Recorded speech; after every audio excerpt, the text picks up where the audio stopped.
2 xonali kvartira yoki to'liq ta'mirlangan, ichidagi 70 jihozlar bilan 3 stulli kottej sotib olardingiz. Siz uchun 2 xonalikni pulida hozir kottej topib qo'ydim. Lokatsiyamiz ham u chet joylar emas. 6-mikroning orqa tomoni Udurg'i deb kelaverasiz. Yangi O'zbekiston aeroportini shundaygina yonida joylashgan. Bu yerda bizning hovlimiz bo'lyapti. Fasad qismlari to'liq tayyor svitilniklar bilan. Qani keling. Fasadlarimiz to'liq tayyor, uyimiz ham to'liq tayyor. Ta'mirini ham unaqa prostoy qilib qo'ymaganlar. Bizda kirishimiz bilan prixorjaya zona, undan keyin mana bu yerda bizning oshxonamiz. Bitta o'ylarimni olaman dedilar, yana kelib usta gaplashishingiz mumkin. Kuxni naborlari qilingan, juda chiroyli.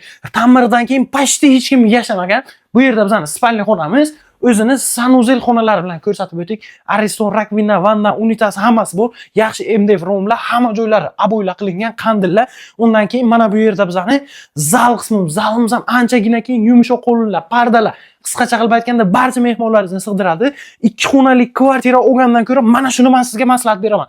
Bu yerda yana bitta zal, xohlasangiz deytski o'zingizga qanaqa qulay ishlatib olasiz. Undan keyin bizda ikkinchi sanuzelimiz bor.